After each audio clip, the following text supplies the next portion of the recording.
Hi. ಇವತ್ತು ನಾವೆಲ್ಲ ಹೊರಗಡೆ ಹೊರಟಿದ್ದೀವಿ. ಎಲ್ಲಿಗಪ್ಪ ಹೋಗ್ತಾ ಇದ್ದೀವಿ ನಾವು? ಸಾಮಾನ್ವಿ ಅಲ್ಲ, ರಂಜಿತ್ ಅತ್ತೆ ಮನೆಗೆ.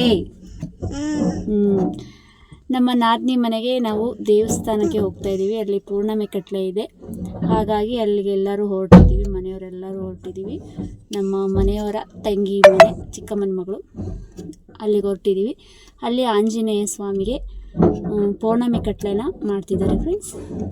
ಇವತ್ತು ಅದು ಬಂದು ಹರಳುಗುಪ್ಪೆ ಹತ್ರ ಮುದ್ಲಾಪುರ ಅಂತೇಳಿ. ಇವತ್ತು ಬನ್ನಿ, ಅದು ದೇವಸ್ಥಾನ ತೋರಿಸ್ತೀನಿ ನೋಡಿ. ನಮ್ಮ ಪಾಪ ಬಾ ಹೇಳ್ತಿದ್ದಾಳೆ. ಬಾಂದು ಬಾ ಮುಂದಕ್ಕೆ. ಅವಳು ನನ್ನ ದೊಡ್ಡ ಮಗಳು ನೋಡಿದ್ದೀರಾ, ಅವಳು ನಮ್ಮ ಚಿಕ್ಕ ಮಗಳು ಹನಿಕಾ. ನಮ್ಮ ಮನೆಯವರು ಇನ್ನೂ ಕಾರೊಳಗೆ ಕೂತಿಲ್ಲ, ಏನೋ ಮಾಡ್ತಿದ್ದಾರೆ ಕೆಳಗಡೆ. ನಮ್ಮ ಅತ್ತೆ ಬಂದು ದೇವಸ್ಥಾನಕ್ಕೆ ಕೈ ಮುಗಿಯಕ್ಕೆ ಹೋಗಿದ್ದಾರೆ. ನಮ್ಮ ಮನೆ ಹತ್ರ ಬಸವೇಶ್ವರನ ದೇವಸ್ಥಾನ ಇದೆಯಲ್ಲ ಫ್ರೆಂಡ್ಸ್, ಅಲ್ಲಿ ಕೈ ಮುಗಿಯಕ್ಕೆ ಹೋಗಿದ್ದಾರೆ. ಬನ್ನಿ ಹೋಗೋಣ. ನಮ್ಮ ಮನೆಯವರು ಕೂಡ ಬಂದರು. ಫೈನಲಿ ನಾವು ಹೊರಟ್ವಿ ಫ್ರೆಂಡ್ಸ್. ಸಂಖ್ಯೆ ಮೇಲಾಸಿ ಸಂಖ್ಯೆ ಮಾರುವಾಗಿ ನಾವು ಹೊರಟ್ವಿ. ಸಂಖ್ಯೆಯಲ್ಲಿ ಸ್ವಲ್ಪ ಹೂವು ಹಣ್ಣು ತೊಗೊಳೋದಿತ್ತು, ಸ್ವೀಟ್ಸ್ ಎಲ್ಲ ತೊಗೋಬೇಕಿತ್ತು. ನಾವು ಅಲ್ಲಿಂದ ಹೊರಟ್ವಿ. ಬಾಣಸಂದ್ರ ಮೇಲಾಸಿ ನಾವು ಮುದ್ಲಾಪುರಕ್ಕೆ ಹೋಗಬೇಕು, ಹರಳುಗುಪ್ಪೆಗೆ. ಬಾಣಸಂದ್ರ, ದಂಡಿಶಿರ, ಹರಳುಗುಪ್ಪೆ, ನಾವು ಅಲ್ಲಿಂದ ಹೊರಟ್ವಿ. ಮುದ್ಲಾಪುರದಲ್ಲಿ ಅವರ ತಂಗಿನ ಕೊಟ್ಟಿದ್ದಾರೆ ಫ್ರೆಂಡ್ಸ್. ಅಲ್ಲಿ ಬಂದು ಆಂಜನೇಯನಿಗೆ ಪ್ರತಿ ಪೌರ್ಣಮಿಯಲ್ಲಿ ಕಟ್ಲೆನ ಮಾಡಿಸಿ ಪೂಜೆನ ಮಾಡ್ತಾರೆ. ಈ ದಿನ ನಮ್ಮ ನಾದಿನಿಯವರು ಇಟ್ಕೊಂಡಿದ್ರು ಪೂಜೆನ. ನಾವು ಅದಕ್ಕೋಸ್ಕರ ಹೊರಡ್ತಾ ಇದ್ದೀವಿ. ಇದು ಬಂದು ಬಾಣಸಂದ್ರ ಸಿಕ್ತು, ಇದು ಬಾಣಸಂದ್ರ ಫ್ರೆಂಡ್ಸ್. ಇಲ್ಲಿಂದ ನಾವು ದಂಡಿಶಿರಕ್ಕೆ ಹೋಗಿ ದಂಡಿಶಿರದಿಂದ ನಾವು ಮುದ್ಲಾಪುರಕ್ಕೆ ಹೋಗ್ತೀವಿ.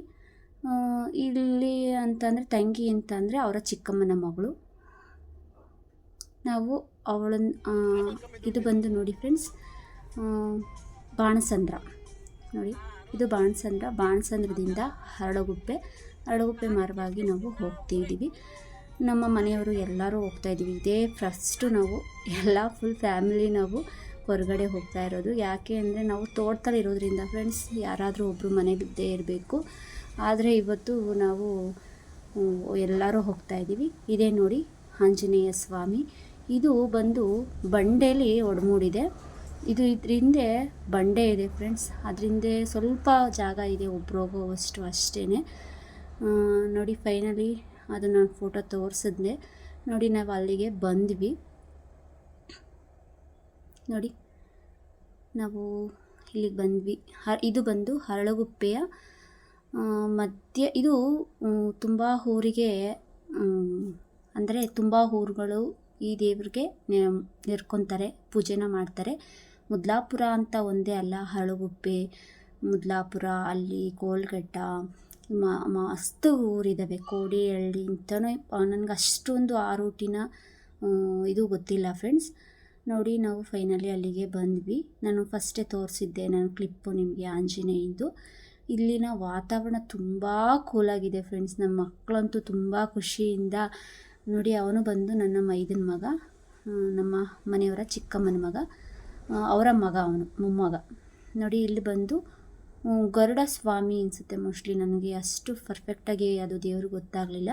ಇದು ಬಂದು ಆಂಜನೇಯನ ಮೂರ್ತಿ.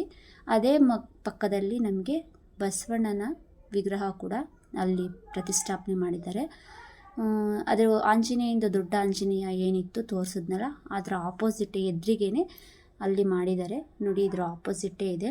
ಅಲ್ಲಿ ನನ್ನ ಮಗಳು ಒಬ್ಬಳು, ನನ್ನ ಇನ್ನೊಬ್ಬ ನಾದಿನಿಯ ಮಗಳು ಕೂಡ, ಅವಳ ಹೆಸರು ಸಮನ್ವಿ ನೋಡಿ. ಎಲ್ಲರೂ ನಾವು ದೇವರನ್ನು ಪ್ರಾರ್ಥನೆ ಮಾಡ್ತೀವಿ ಅಂತೇಳಿ ಪ್ರಾರ್ಥನೆ ಮಾಡ್ತಿದ್ರು. ಅದನ್ನು ಕೂಡ ನಾನು ಇರಲಿ ಫನ್ನಿಯಾಗಿ ಒಂದು ಇರಲಿ ಮಕ್ಕಳದು ಅಂತೇಳಿ ಒಂದು ವಿಡಿಯೋನ ಹಾಕಿದ್ದೀನಿ. ಅವರಿಗೆ ಏನೋ ಒಂಥರ, ನನ್ನ ಮಕ್ಕಳಿಗೆ ಇಬ್ಬರಿಗೂ ಅಷ್ಟೇ ಬಸವಣ್ಣ ಅಂದರೆ ಬಹಳ ಪ್ರೀತಿ. ನನ್ನ ಹೆಸರು ಬಾಂಧವ್ಯ ಅಂದರೆ ಬಸವಣ್ಣ ಅಂತಲೇ ನನ್ನ ದೊಡ್ಡ ಮಗಳು ಅದನ್ನ ಮನವರಿಕೆ ಮಾಡ್ಕೊಂಬಿಟ್ಟಿದ್ದಾಳೆ ಮೈಂಡಲ್ಲಿ. ಫೈನಲಿ ಎಲ್ಲ ಪೂಜೆ ಆಯಿತು ಫ್ರೆಂಡ್ಸ್ ನೋಡಿ. ಇವಳು ನನ್ನ ಚಿಕ್ಕವಳು ಅತ್ತೆ, ಇವಳು ನನ್ನ ಬೃಂದ ಅಂತೇಳಿ ಸಮನ್ವೀರ ಅಮ್ಮ. ಇವರು ನನ್ನ ಅತ್ತೆಯ ತಮ್ಮನ ಹೆಂಡತಿ, ಇವರು ಅವರ ಚಿಕ್ಕಮ್ಮನ ಸೊಸೆ. ಇಷ್ಟು ಜನ ಪೂಜೆ ಟೈಮಿಗೆ ಅಂದರೆ ತುಂಬ ಜನ ಸೇರ್ಕೊಂಡ್ಬಿಟ್ರು, ಸಾವಿರಾರು ಜನ ಸೇರ್ಕೊತಾರೆ ಇಲ್ಲಿ. ಅಂದರೆ ಸುತ್ತಳ್ಳಿ ಒಂದು 10-16 ಹಳ್ಳಿ. ಇವಳು ಬಂದು ನನ್ನ ಮುದ್ಲಾಪುರ ಅನ್ನಲ್ಲ, ಇವಳು ರಂಜಿತಾ. ಇವ್ರ ಮನೇಲೇ ಪೂಜೆ ಇಟ್ಕೊಂಡಿರೋದು. ಅಂದರೆ ಅವ್ರ ನಾದ್ನಿದಿರು ಎಲ್ಲ ಸೇರಿ ಮಾಡ್ತಿದ್ದಾರೆ, ಒಬ್ಬರೇ ಮಾಡ್ತಿಲ್ಲ. ಇವರು ಶಲ್ಯ ಸುತ್ಕೊಂಡಿದ್ದಾರಲ್ಲ, ಅವರು ನಮ್ಮ ಅತ್ತೆಯ ತಮ್ಮ. ನೋಡಿ ಫೈನಲಿ ಭಜನೆ ಕೂಡ ಮಾಡ್ತಿದ್ದಾರೆ ಇಲ್ಲಿ. ತುಂಬ ಭಜನೆ ಎಷ್ಟು ಚೆನ್ನಾಗಿರುತ್ತೆ ಅಂದರೆ ತುಂಬ ಕೇಳೋದಕ್ಕೆ ಇಂಪಾಗಿರುತ್ತೆ ಫ್ರೆಂಡ್ಸ್. ನೋಡಿ ಅಲ್ಲಿಂದ ಊಟ ಮಾಡಿ ನಾವು ಕೂಡ ಹೊರಟ್ವಿ ಫ್ರೆಂಡ್ಸ್. ಊಟ ಮುಗಿಸಿ ಅಲ್ಲಿಂದ ಹೊರಟ್ವಿ ಫ್ರೆಂಡ್ಸ್. ಈ ವಿಡಿಯೋ ನಿಮಗೆ ಇಷ್ಟ ಆಗುತ್ತೆ ಅಂದ್ಕೊಂಡಿದ್ದೀನಿ. ಇಷ್ಟ ಆದರೆ ಒಂದು ಲೈಕ್ಸ್ ಕೊಡಿ, ಹಾಗೆ ಕಮೆಂಟ್ಸ್ ತಿಳಿಸಿ. ಯಾರೆಲ್ಲ ನನ್ನ ವೀಡಿಯೋಸ್ನ ಚಾನಲ್ನ ಸಬ್ಸ್ಕ್ರೈಬ್ ಮಾಡ್ಕೊಂಡಿಲ್ಲ, ಪ್ಲೀಸ್ ಸಬ್ಸ್ಕ್ರೈಬ್ ಮಾಡಿಕೊಂಡು ಶೇರ್ ಮಾಡಿ. ನನ್ನ ವೀಡಿಯೋಸ ಖಂಡಿತ ಇಷ್ಟ ಆಗುತ್ತೆ ಅಂದ್ಕೊಂಡಿದ್ದೀನಿ. ಥ್ಯಾಂಕ್ ಯು ಆಲ್, ಬಾಯ್. ಲಾಸ್ಟಿಗೆ 1-2 ಫೋಟೋಸ್ ಕೂಡ ಕ್ಲಿಪ್ಪನ್ನು ತೊಗೊಂಡಿದ್ದೆ, ಅದು ಕೂಡ ನಿಮ್ಮ ಆ್ಯಡ್ ಮಾಡಿದ್ದೀನಿ ಫ್ರೆಂಡ್ಸ್. ಇಷ್ಟ ಆಗುತ್ತೆ. ಇಷ್ಟ ಆದರೆ ಒಂದು ಲೈಕ್ಸ್ ಕೊಡೋದನ್ನ ಮರಿಬೇಡಿ ಫ್ರೆಂಡ್ಸ್. Thank you all.